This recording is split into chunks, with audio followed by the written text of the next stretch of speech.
मेरे परम प्रिय दर्शकों, आज मैं बजट 2023 के बारे में अर्थव्यवस्था का अवलोकन करेंगे। तो प्रमुख रूप से चर्चा राजनीतिक क्षेत्रों में इस बात की होती है कि इस बजट में रोजगार के बारे में और महंगाई के बारे में सरकार ने क्या किया है और उसके प्रयास कहाँ तक सही कहे जा सकते हैं। तो इस पर चर्चा करने के लिए यह प्रमुखता के साथ कहा जा सकता है कि हर अर्थव्यवस्था में रोजगार और महंगाई दो प्रमुख कारक हैं। भारत में महंगाई का मामला भारतीय रिजर्व बैंक देखता है, फिर भी भारत सरकार मुफ्त खाद्यान्न, सरीखे कल्याणकारी उपायों के जरिए महंगाई के असर को हल्का कर सकती है। जहां तक रोजगार और नौकरियों की बात है, सरकार पूंजीगत खर्चे के जरिए रोजगार सृजन को बढ़ावा दे सकती है। इससे सुखद घटनाओं का चक्र बन सकता है। बुनियादी ढांचे की परियोजनाओं पर सरकारी खर्च से उसके निर्माण के दौरान रोजगार सृजन होता है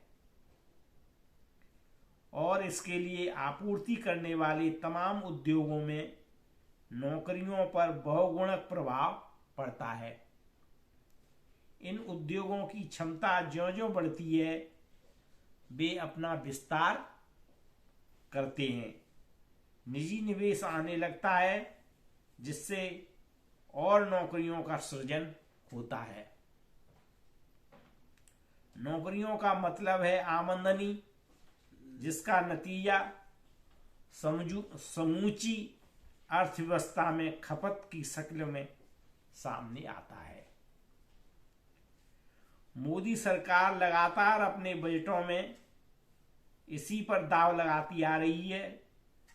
संसद में 2023 का बजट पेश करने के बाद केंद्रीय वित्त मंत्री निर्मला सीतारमण ने इसे खूबसूरत संतुलन कहा था, जो यह सचमुच दिखाई देता है।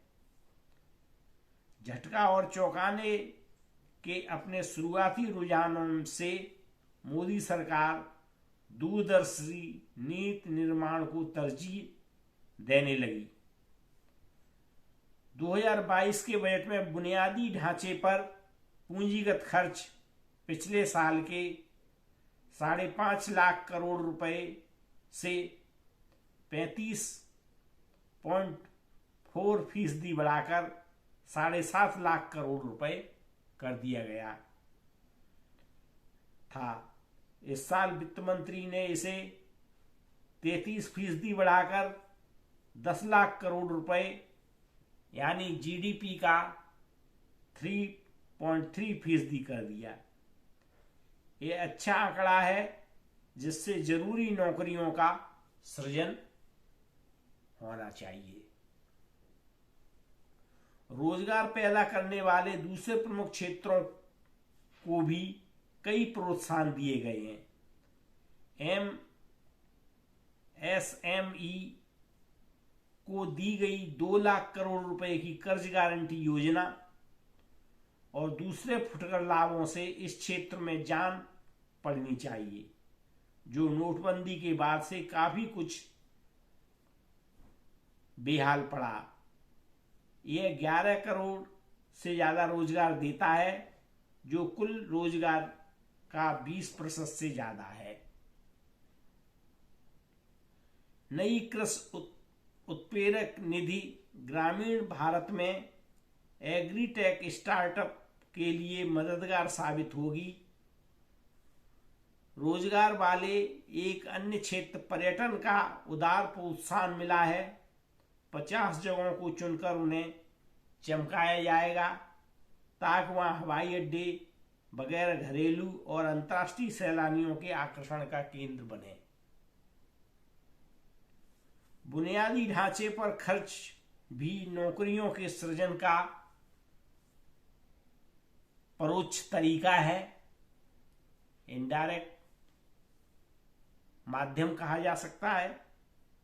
जहां तक प्रत्यक्ष रोजगार की बात है, केंद्र ने ग्रामीण रोजगार गारंटी योजना का बजट घटाने के अपने रुझान का पालन किया। लिहाजा 23-24 के लिए महात्मा गांधी राष्ट्रीय ग्रामीण रोजगार गारंटी कानून मनरेगा के तहत में 60,000 करोड़ रुपए रखे गए। यह वित्त वर्ष 22-23 के 89,000 करोड़ रुपए के संशोधित अनुमान से 33% कम है। साफ है कि केंद्र बड़ी तादाद में निजी निवेश लाने और अपने पूंजीगत खर्चे के साथ नौकरियों के सृजन पर दाव लगा रहा है ताकि मनरेगा के जरिए काम न देना पड़े। पिछले वित्त वर्ष में 5.7 करोड़ लोगों ने मनरेगा के तहत काम किया था।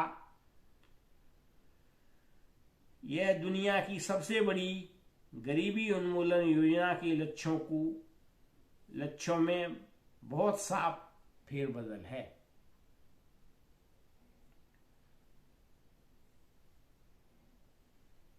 आम चुनाव से एक साल पहले नौकरियों के सृजन पर मोदी सरकार का इतना जोर क्यों है? हर साल 1.2 करोड़ भारतीय कार्यबल में शामिल होते हैं। दुखद यह है कि CMIE के दिसंबर के आंकड़ों के मुताबिक 20 से 24 वर्ष आयु के 7.7 करोड़ युवा भारतीयों में से 48% बेरोजगार थे।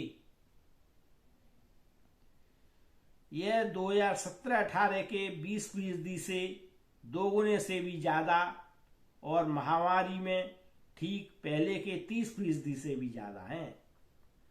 25 से 29 वर्ष आयु वर्ग में भी ये 14% था।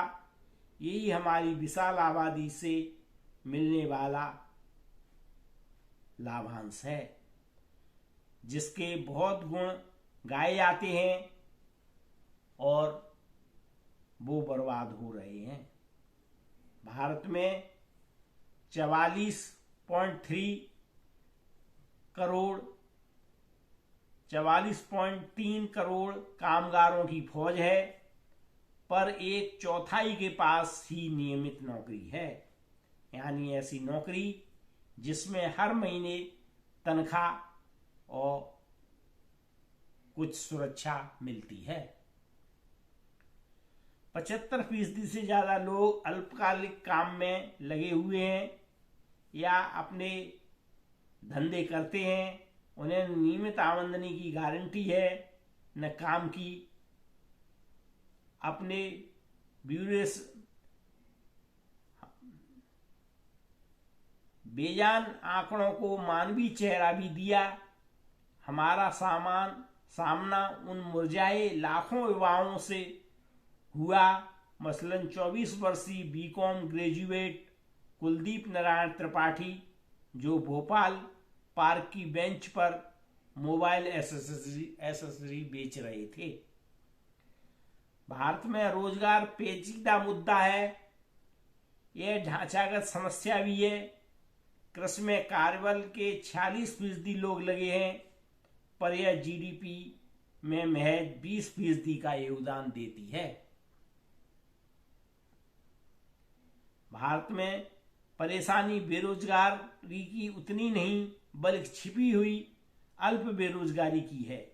लोग अनुत्पादक काम धंधों में लगे हुए हैं। कई सरकारों ने इस असंतुलन को बदलने की कोशिश की, पर कम ही कामयाबी मिली। खुद बेरोजगारी के आंकड़ों से बेरोजगारी के आंकड़े खुद ही गुमराह करने वाले हैं। परिभाषा में बेरोजगार वह व्यक्ति है जो रोजगार की तलाश कर रहा है, पर भारत में ज्यादातर लोग बेरोजगार रहना गवारा नहीं कर सकते, क्योंकि वे हाशिए पर जिंदगी गुजारते हैं। बजट 2023 इस मुद्दे से निपटने की कोशिश करता है। सिर्फ पूंजीगत खर्च बढ़ाकर नहीं, कारीगरों और दस्तकारों के लिए नई प्रधानमंत्री विश्वकर्मा कौशल सम्मान पीएम विकास योजना उन्हें अपने उत्पादों की गुणवत्ता सुधारने, पैमाना बढ़ाने और बेहतर बाजारों तक पहुंच हासिल करने, उसे मूल्य श्रृंखला से जोड़ने में मदद करता है। लोगों को हुनर मुहैया कराने पर भी ज्यादा जोर है। विदेश में नौकरियों का लक्ष्य साधने में युवाओं की मदद के लिए तमाम राज्यों में करीब 30 स्किल इंडिया अंतर्राष्ट्रीय केंद्र खोले जाएंगे। शायद कई राज्यों के चुनावों और अगले साल आम चुनावों को ध्यान में रखकर वित्त मंत्री निजीकरण के एजेंडे पर खामोश रहीं, जिसमें 2021 में बजट में घोषित बैंकों के निजीकरण की योजना भी शामिल है। केंद्र ने विनिवेश का लक्ष्य घटाकर 51,000 करोड़ कर दिया। पिछले बजट में विनिवेश से 65,000 करोड़ रुपए उगाने का लक्ष्य था, जिसे बाद में बदलकर 50,000 करोड़ कर दिया। 18 जनवरी तक महज 31,000 करोड़ रुपए इकट्ठे हुए थे। 2021 में संपत्तियों के मौद्रीकरण को बजट की घोषणा के बाद उस साल अगस्त में केंद्र ने राष्ट्रीय मौद्रीकरण पाइपलाइन के तहत 6 लाख करोड़ रुपए उगाने की योजना का ऐलान किया था। इस बजट में उसकी प्रगति का कोई जिक्र नहीं है।